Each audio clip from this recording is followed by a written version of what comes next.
Bonjour Steve Nadja et bonjour les auditeurs et spectateurs de Radio J. Merci de nous rejoindre et d'avoir accepté notre invitation cet après-midi. Vous êtes rédacteur en chef de l'agence de presse israélienne Metula News Agency. Stéphane Juffa, quels sont les différents scénarios sur lesquels planchent actuellement les responsables israéliens au sujet de la riposte attendue de l'Iran et de ses proxys, à commencer par le Hezbollah au Liban?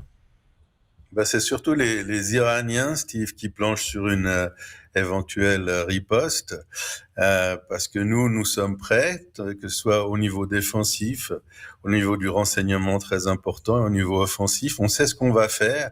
Ça va être gradué par rapport à l'intensité de l'attaque. Ce qui est sûr pour nous, c'est que l'attaque va avoir lieu. Elle va venir d'Iran, parce que l'Iran a dit qu'il allait nous attaquer directement. Et il va probablement venir également des proxys de l'Iran, qui sont le Hezbollah, les milices en Irak, les Houthis au Yémen. Et ce qui semble être en train de nous préparer, c'est une attaque conjuguée. C'est plus compliqué parce que on aurait à traiter des projectiles qui mettent plusieurs heures, jusqu'à 8 heures pour arriver d'Iran. Sur le modèle de l'attaque conjointe menée dans la nuit du 13 au 14 avril. Absolument, parce qu'ils n'ont pas une grande panoplie. Le 13 au 14 avril, ils nous ont lancé tout ce qu'ils avaient. C'était des missiles de croisière, des missiles balistiques et des drones d'attaque. Mais là où ils essaient de corser les choses, c'est en lançant des projectiles à partir de 4 kilomètres de la frontière au nord et d'attaquer au sud depuis le Yémen à plus d'1 millier de kilomètres et également depuis l'Iran. C'est ce qui nous prépare. Mais c'est toujours basé sur ces 3 éléments, hein. Parce qu'ils ont en fait rien d'autre, et puis ils cherchent des idées pour nous surprendre. Et nous, on est en état d'alerte maximale, Steve. Et est-ce qu'on envisage, mais j'imagine que la réponse est forcément affirmative côté israélien, que les Iraniens et leurs proxys cherchent cette fois à viser de manière encore plus ciblée, en essayant de toucher une grande ville d'une part et d'autre part des civils et pas seulement des bases militaires? Ce que j'allais dire, c'est que la dernière fois, ils ont tiré 500 projectiles mixtes, et il y en a un seul, un missile balistique, qui est tombé sur une base militaire du Negev, mais sur un entrepôt désaffecté. Donc, ils n'ont pas été très efficaces. Qui vise une base du Negev ou qui vise Tel Aviv, Jérusalem ou le Nord, ils auront toujours le même problème, c'est-à-dire qu'Israël à ce fameux bouclier anti-aérien constitué par le dôme de fer, par le Chetz et par la baguette magique, ou fronde de David. Donc ils vont quand même avoir du mal à nous surprendre, surtout qu'on pense qu'il y a ça, et toute l'armée est sur le pied de guerre. Et puis surtout, on prépare une contre-offensive qui sera au niveau de ce qu'ils vont nous servir en tant qu'offensive. Stéphane Juffa, revenons sur l'élimination non revendiquée par Israël en Iran et à Téhéran d'Ismaël Haniyeh, le chef de la branche politique du Hamas. Le fait que l'Iran ait été une nouvelle fois surprise au sein même de son territoire, qui plus est dans un bâtiment qui était habité et gardé par les gardiens de la Révolution, c'est à la fois le signe de l'incroyable qualité du renseignement israélien, mais aussi des défaillances existantes au sein des systèmes de surveillance et de sécurité de la République islamique. C'est clair, chaque parti essaye de surprendre l'autre en faisant des choses auxquelles il ne s'attend pas.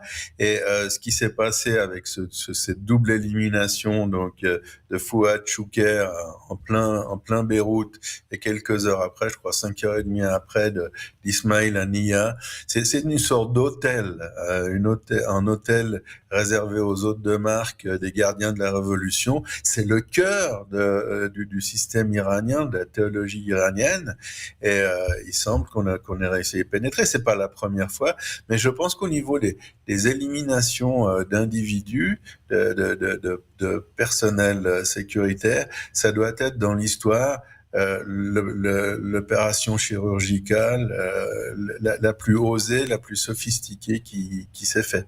C'est pratiquement impensable, si on reprend l'élimination de Chouker à Beyrouth, qu'un missile arrive, entre dans un appartement parmi un immeuble de 7 étages, dans une des chambres de l'appartement, et élimine une personne spécifique, alors que les gens qui habitaient dans les appartements adjacents n'ont pas eu une égratignure. Ça, c'est la spécificité d'Israël. Il y a des éléments où on n'est pas extraordinaire, mais là, c'est vraiment au niveau de la précision, au niveau de l'idée, de l'imagination, c'est vraiment assez extraordinaire. Est-ce que vous diriez, Stéphane Juffa, à l'instar d'un éditorialiste du Yediot Aharonot ce matin, qu'à travers ces deux frappes, même si, encore une fois, la deuxième contre Haniyeh n'a pas été revendiquée, mais aussi à travers l'élimination qui a été officialisée, disons-le comme ça, du chef de la branche militaire du Hamas, Mohamed Deif, dans la bande de Gaza, qu'Israël est en train de rétablir progressivement sa dissuasion et envoie un message de force et de détermination à ses ennemis dans la région?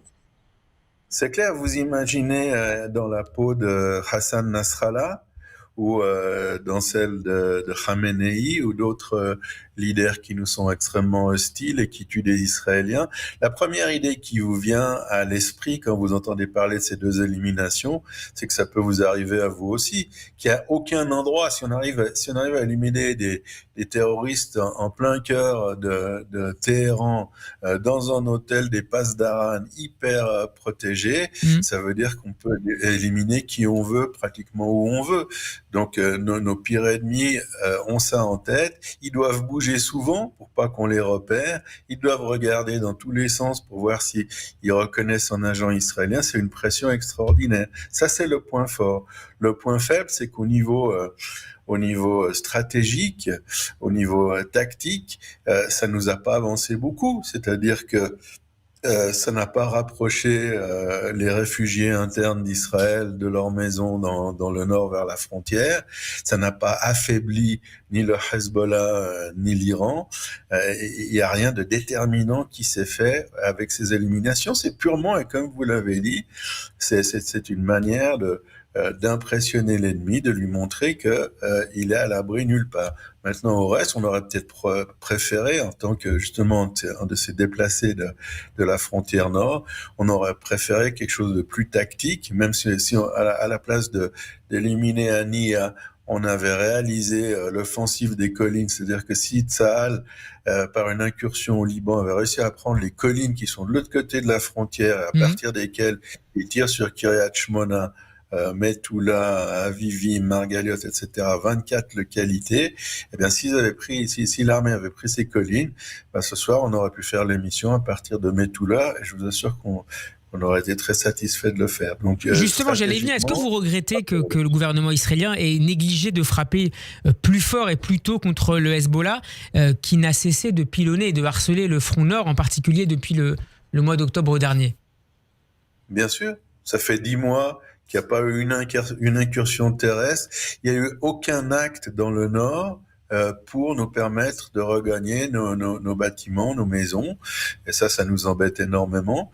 Et il y a une autre chose qu'il faut dire, c'est que on parle parfois de négociations entre Israël et l'organisation terroriste du Hezbollah. Et ça, c'est ce qui nous fait le plus peur. Parce que si on nous demande de regagner nos pénates alors que le Hezbollah se trouve sur la frontière, on laisserait l'initiative au Hezbollah. Et il se trouvait à 400 mètres de notre rédaction quand ils ont tiré le 25 décembre dernier 2 missiles anti-chars. Et si on ne trouve pas de solution militaire propre à éloigner le Hezbollah de la frontière, voire à détruire le Hezbollah, eh bien, on va lui laisser l'initiative. Et pour nous, c'est-à-dire pour les 70 000 personnes déplacées qui habitaient sur la frontière dans ces 24 localités, c'est absolument inadmissible, inacceptable. Stéphane je Juffa. pense que si je vous en prie. Un petit instant. Si on ne fait pas de l'ordre, si on n'éloigne pas le Hezbollah, au moins au-delà du fleuve Litani, la plupart des gens, même si on le leur demande, ne retourneront pas vivre sur la frontière avec le Liban. Alors je précise qu'on apprend à l'instant que le Quai d'Orsay appelle les Français de passage en Iran à quitter le pays au plus tôt. Ce sont les mots de la diplomatie française. Quelle est l'ambiance, Stéphane Juffa, sur le terrain? Est-ce que l'inquiétude est très forte parmi les Israéliens et peut-être aussi parmi les touristes qui ont rejoint ces derniers jours ou ces dernières semaines Israël pour y passer leurs vacances d'été? peu de touristes, Steve. C'est là dans le nord. Bien entendu, je suis dans un hôtel, mais on peut appeler ça un palace en 5 étoiles. Il n'y a pas un touriste. Il n'y a pas un touriste, ni même un touriste israélien. Ce sont que des déplacés. Et ça, c'est dans la plupart du secteur nord. Et dans le reste du pays, tel qu'on peut les voir, notamment dans les médias israéliens, qu'est-ce qui remonte? Quelle est la perception de la situation par l'opinion publique israélienne? Il y a sûrement de l'angoisse, c'est-à-dire où que vous vous trouvez au moment où on se parle. Je sais que d'ici, disons, 3 jours au maximum, des missiles, des drones d'attaque vont attaquer, ça peut être dans ma région, ça peut être Tel Aviv, ça peut être Jérusalem. Il n'y a aucun endroit où nous non plus sommes à l'abri, à la différence où nous sommes justement défendus par ce bouclier qui est quasi hermétique, ce bouclier anti-aérien. Et la situation, ne parlons pas que d'Israël, au Liban, c'est la lutte à l'aéroport international Rafik Hariri pour partir du Liban. Et vous n'avez plus une place sur aucun avion, surtout que les compagnies aériennes étrangères ont cessé de voler totalement au Liban et presque totalement en Israël, et puis en Iran aussi. Comme on en parlait, c'est bien que vous citiez cette nouvelle, c'est-à-dire que si on est attaqué sur une grande échelle, on va riposter. Et ce qu'on espère, ce que les gens de l'establishment de la défense, ce que les experts en stratégie espèrent, c'est qu'on va utiliser le prétexte d'une probable attaque contre nous pour s'en prendre au projet de bombe atomique iranienne. C'est ça qu'on aimerait, c'est-à-dire ne pas faire uniquement de la défensive, mais faire également de l'offensive. Il y a des sites où ils fabriquent la bombe, il y a des sites d'enrichissement de l'uranium, il y a des sites où ils conçoivent les missiles balistiques, d'autres où ils les stockent. Et pour nous, c'est un impératif, et c'est quelque chose qui intéresse également énormément les Européens, les Français, et également les États-Unis, c'est que ces missiles balistiques, il y a des missiles balistiques de longue portée, donc qui sont pas faits pour attaquer Israël, mais qui sont faits pour vous menacer vous. Aujourd'hui, l'Iran a des missiles balistiques qui peuvent toucher Rome, Paris, Berlin, etc. Donc c'est quelque chose qui se déroule à un niveau global, et cette menace existe. Et puis, si rien n'est fait, dans quelques mois, c'est les estimations de l'Agence internationale pour l'énergie atomique, c'est les estimations des services de renseignement américains. Dans quelques mois, si rien n'est fait, les Iraniens auront la bombe atomique. Alors quand vous mesurez leur degré d'agressivité aujourd'hui, on peut tout à fait imaginer ce que sera cette agressivité s'ils obtiennent la bombe atomique. Ce sera difficilement respirable, Steve. Au niveau on dit pas du tout que l'Iran va se hâter de lancer une bombe atomique sur Israël ou sur la France ou sur les États-Unis. Mais on va dire que ce sera beaucoup plus compliqué dans les échanges diplomatiques. Il y aura une puissance nucléaire de gens qui forment une théologie absolument extrémiste et très agressive. Une dernière question, Stéphane Juffa. Dans quelle mesure, question en 2 temps, dans quelle mesure d'abord les États du Golfe pourraient participer de manière plus ou moins discrète, mais indispensable à la défense d'Israël contre des tirs venant de l'Irak, de l'Iran, à l'instar de ce qui s'est passé dans la nuit du 13 au 14 avril. Et par ailleurs, on sait que Benjamin Netanyahu et Joe Biden se sont entretenus hier. Le président américain qui estime que l'élimination d'Ismaël Haniyeh n'aide pas, ne favorise pas l'avancée des négociations en vue de la libération des otages. Est-ce que vous le pensez également que ces négociations sont pour le moment au point mort? Alors, ce que Benjamin Netanyahu a fait dans un premier temps, c'est de faire adopter par le gouvernement une proposition qui a été transmise au Hamas par Joe Biden. Et puis, il y a une semaine, il a rajouté 2 conditions. Alors, on est d'accord avec ces conditions. On va peut-être pas entrer dans les détails, mais le fait de modifier la proposition écrite acceptée par les États-Unis et les 2 autres pays médiateurs, c'est pas. Ça nous fait penser, ça nous permet de dire que la priorité de Benjamin Netanyahou, c'est pas d'arriver en accord avec le Hamas, c'est pas la libération de ses otages. Il a en tête d'autres choses. Il aime bien ce qui se voit et ce dont on parle comme la liquidation de ces deux chefs terroristes. Et on en a parlé on vient d'en parler. C'est-à-dire qu'au niveau stratégique et tactique, on n'a pas avancé d'un centimètre vers une solution. Et ce qui nous manque en tant qu'experts stratégiques, c'est une finalité, c'est-à-dire un but. Monsieur Netanyahou a parlé de libérer les otages et d'éliminer le califat du Hamas. C'est presque fait pour ce qui est de la liquidation du Hamas. C'est pas fait du tout pour les otages. Nous, ce qu'on aimerait voir, c'est dans ce programme, un programme clairement établi, de saisir, de pouvoir percevoir comment on récupère le nord d'Israël et qu'est-ce qu'on fait avec la bombe atomique iranienne. Et pour le moment, il n'y a nulle part de réponse à cela. Et d'un mot sur les États du Golfe, avant de nous quitter, Stéphane Juffa. Absolument. Alors, les États du Golfe, simplement pour dire que le 14 avril, ils nous ont aidés, et l'Arabie Saoudite aussi.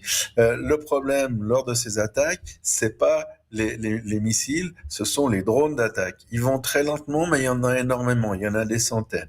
Et la meilleure manière de les abattre, c'est avec des avions de chasse. Et plus il y a d'avions de chasse, y compris les avions de chasse de la France d'ailleurs, Steve, qui ont participé à cette opération le 14 avril, avec ces avions de chasse, on abat comme un combat aérien, si on peut dire, on abat ces drones d'attaque, et plus il y en a, mieux c'est, et les pays du Golfe, enfin tous les pays de la péninsule arabique nous aideront en cas d'attaque du même genre de l'Iran contre Israël, qui va probablement avoir lieu jusqu'à la prochaine fois qu'on se revoit sur cette antenne. Merci beaucoup Stéphane Juffa d'avoir été avec nous.